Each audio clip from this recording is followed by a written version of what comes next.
Alors, nous avons réalisé l'activité numéro 8 en classe qui s'appelle l'effet de serre et le réchauffement climatique.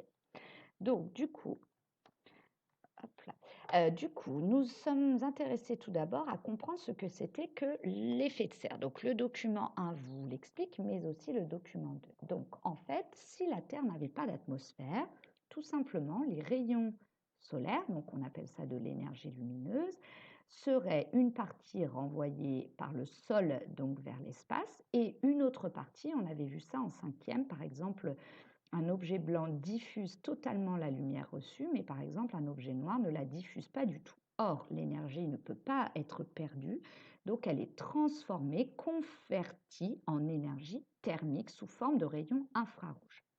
Donc, s'il n'y avait pas d'atmosphère, toute l'énergie lumineuse envoyée par le Soleil serait transformée en énergie lumineuse et thermique et renvoyée donc vers l'espace, ce qui fait que la température de la Terre serait environ en moyenne de -18 degrés, avec de gros écarts de température comme sur la Lune, par exemple -100 degrés la nuit et 100 degrés le jour. Mais comme il y a ici l'atmosphère qui contient notamment du dioxyde de carbone et du méthane, eh bien, cette atmosphère va retenir une grande partie des rayons infrarouges, ce qui fait que ça va chauffer comme une serre, vous savez, une paroi de verre ou de plastique qu'il y a dans certaines jardineries, eh bien, ou jardins même, eh bien, cette chaleur va permettre de chauffer un petit peu la Terre et donc d'avoir une température de 15 degrés en moyenne. Bien sûr, il y a des grosses différences entre les pôles et l'équateur, par exemple, et du coup d'avoir de l'eau liquide et donc de permettre la vie.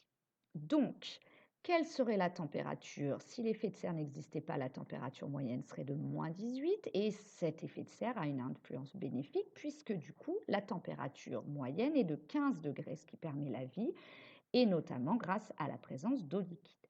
Mais que se passe-t-il? En fait, sur Terre, depuis la révolution industrielle, nous avons de nombreuses combustions qui sont réalisées par les usines, mais aussi par les personnes, les maisons individuelles ou les immeubles, qui vont rejeter des gaz polluants, notamment le dioxyde de carbone et le méthane. Mais pas que, il y a aussi le protoxyde d'azote. Il y a aussi le fait qu'il y a de l'élevage intensif ou de l'agriculture intensive. Donc tout ça va rejeter des gaz qu'on appelle à effet de serre dans l'atmosphère. Du coup, cette couche de gaz va être plus épaisse et vous voyez la petite partie qui partait dans l'espace, eh bien, elle va de moins en moins pouvoir partir parce que la chaleur, l'énergie thermique va être retenue par la couche de gaz atmosphérique beaucoup plus importante.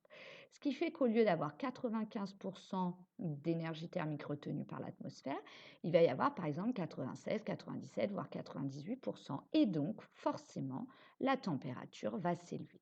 Cela est aussi renforcé par, bien sûr, les éruptions volcaniques, par exemple, mais aussi par le fait qu'il y a de la déforestation. Donc, or, la déforestation, eh bien, ça implique une augmentation du dioxyde de carbone, puisque vous savez que les arbres et les végétaux font la photosynthèse, c'est-à-dire que la journée, dès qu'il y a des rayons du soleil, en plus de respirer, comme nous, les plantes, elles vont faire l'opération inverse, c'est-à-dire qu'elles vont prendre le dioxyde de carbone dans l'atmosphère et rejeter à la place du dioxygène. Et ça, elles le font énormément, ce qui fait qu'une plante, finalement, la journée, elle recrée beaucoup plus de dioxygène qu'elle n'en prend dans l'air à cause de la respiration.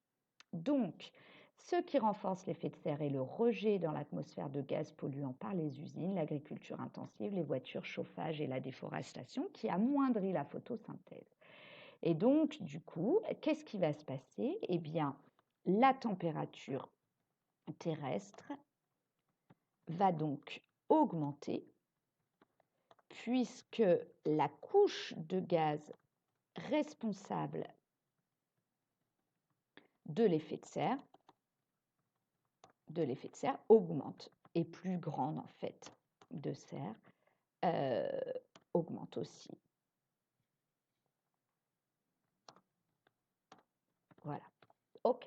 Alors maintenant, la dernière chose que vous allez avoir à faire dans ce chapitre, en plus de l'EPI bien sûr, Ça va être de faire cette tâche ici. Grâce aux différents documents, réaliser une carte mentale sur sur le thème suivant, le renforcement de l'effet de serre. Donc, votre mot central, vos mots-clés centraux vont être renforcement de l'effet de serre. Nous, on vous donne 4 axes qui nous paraissent importants, mais si vous préférez faire d'autres axes, vous pouvez. Et il faudra vraiment être originaux dans votre carte mentale, c'est-à-dire ceux qui font une carte mentale classique avec une bulle centrale et 4 axes sans images, sans couleurs, sans...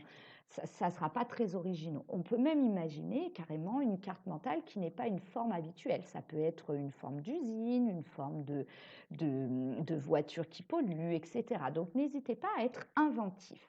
Les meilleures cartes mentales seront affichées dans l'arbre des engagements qui se situe dans la rotonde en bas. Donc, il faudra travailler sur les 4 axes suivants. Quels sont les principaux gaz responsables du renforcement de l'effet de serre? Quelles sont les causes? Quelles sont les conséquences de ce renforcement de l'effet de serre? Et quelles sont les mesures pour le réduire à l'échelle individuelle et à l'échelle d'un pays? Donc, vous pouvez même séparer ça en 2 axes. Pour vous aider, vous avez 2 vidéos que nous allons voir en classe, mais que je vais vous remettre bien sûr dans Pronote, et puis qui sont sur ce document. Et puis vous avez donc des documents ici. Voilà, et ce document 4 qui est plus à l'échelle individuelle. Voilà, donc ce travail est à rendre avant les vacances de Pâques. Bon courage les élèves.